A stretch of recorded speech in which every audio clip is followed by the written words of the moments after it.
क्या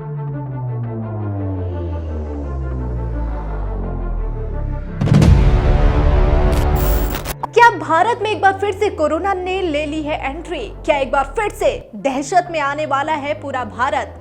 क्योंकि केरला में मिला है एक न्यू वेरिएंट जो कि पहले से भी ज्यादा खतरनाक और तेजी से फैलने वाला बताया जा रहा है। जी हाँ, इस नए सब वेरिएंट ने ले ली है 2 लोगों की जान, जिसके बाद स्वास्थ्य विभाग अब अलर्ट मोड में आ चुका है। क्या है ये न्यू वेरिएंट जिसने मचवा दी है अब तबाही और मच गई है स्वास्थ्य विभाग में खलबली, और कितना जानलेवा है और अब तक इसके कितने मामले सामने आ चुके हैं और भारत में इस वक्त कोरोना के कितने मामले सामने आए हैं और कितनों की हो चुकी है मौत, ये जानने के लिए देखिए ये रिपोर्ट। केरल में कोविड की वजह से 2 लोगों की मौत हुई है, जिसने एक बार फिर से देश में कोरोना वायरस का डर फैला दिया है।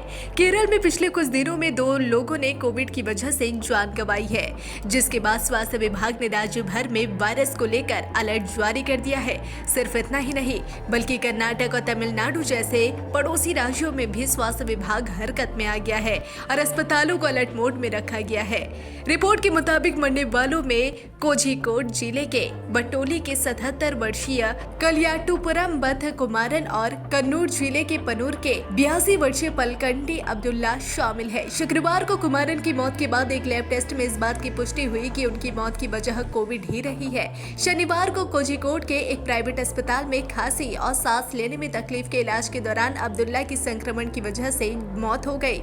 देश के इस दक्षिणी राज्य में कोविड के नए सब वेरिएंट JN.1 का पता चला है। 8 दिसंबर को तिरुवनंतपुरम जिले के काराकुलम से RT-PCR पॉजिटिव सैंपल्स में सब वेरिएंट का पता चला। 79 वर्षीय महिला के नमूना की 18 नवंबर को RT-PCR जांच की गई थी, जो संक्रमित पाया गया। महिला में इन्फ्लुएंजा जैसी बीमारियों के हल्के लक्षण थे और वह कोविड-19 से उबर चुकी है। तमिलनाडु में कोविड से बचाव के सभी एहतियाती कदम उठाए जाने लगे हैं। स्वास्थ्य मंत्री सुब्रमण्यम ने कहा कि स्वास्थ्य विभाग के अधिकारियों को वायरस को फैलने से रोकने के लिए जरूरी कदम उठाने को कहा गया है और अगर किसी विशिष्ट इलाके में मामलों में वृद्धि दिखाई देती है और बुखार के मामले सामने आते हैं तो RT-PCR जांच कराने के लिए कहा गया है। तमिलनाडु में 15 दिसंबर तक संक्रमण के 36 मामले सामने आए थे।